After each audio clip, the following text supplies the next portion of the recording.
عباسی خلیفہ ابو جعفر المنصور کے پاس مقاتل بن سلیمان رحمۃ اللہ علیہ کا آنا ہوا، تو بادشاہ منصور نے مقاتل بن سلیمان رحمۃ اللہ علیہ سے کہا کہ مجھے کچھ نصیحت کیجیے مقاتل بن سلیمان۔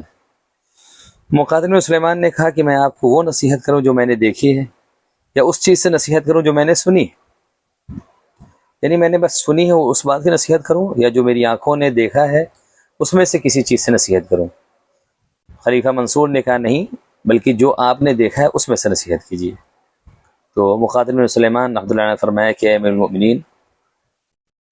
بنو امیہ کے خلیفہ ہے تو عمر بن عبدالعزیز رحمۃ اللہ علیہ کے 11 بچے تھے،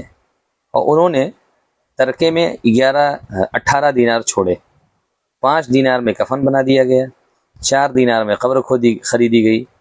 اور باقی 9 دینار کو ان کے بچوں پر تقسیم کر دیا گیا۔ ایک اور بادشاہ کا نام لیا، بنو امیہ کے ایک اور بادشاہ تھے ہشام بن عبد الملک، ان کے 11 بچے تھے۔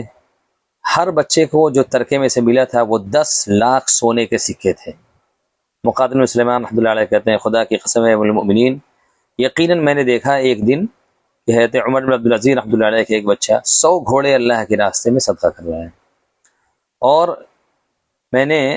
ہشام بن عبد الملک کے ایک بیٹے کو دیکھا کہ وہ بازار میں بھیک مانگ رہا ہے۔ لوگوں نے حضرت عمر بن عبدالعزیز رحمۃ اللہ علیہ سے پوچھا، جبکہ وہ بستر مرگ پر تھے،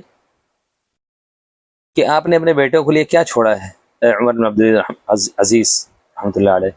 انہوں نے فرمایا کہ میں نے ان کے لیے اللہ کا تقوی چھوڑا ہے۔ اگر وہ لوگ نیک ہوں گے تو اللہ تعالیٰ نیک لوگوں کے لیے کافی ہو جاتا ہے، اور اگر لوگ نیک نہیں ہوں گے تو میں ان کے لیے وہ چیز چھوڑ کے نہیں جانا چاہتا جو ان کی اللہ کی معصیت پر مدد کرے۔ بہت سے لوگ دنیا میں ایسے ہیں جو کوشش کرتے ہیں، اپنے آپ کو تھکاتے ہیں تاکہ اپنے بچوں کے مستقبل کو برائٹ بنائیں، کامیاب بنائیں، اس گمان سے کہ مال کا ان کے ہاتھ میں موجود رہنا ہماری موت کے بعد ان کے لیے امان ہوگا، ان کے لیے برائٹ فیوچر کا سبب بنے گا، اور اس عظیم امان اور گارنٹی سے غافل ہوتے ہیں جو اللہ نے اپنی کتاب میں ذکر کیا ہے سورہ نساء میں، وَلْيَخْشَ الَّذِينَ لَوْ تَرَكُوا مِنْ خَلْفِهِمْ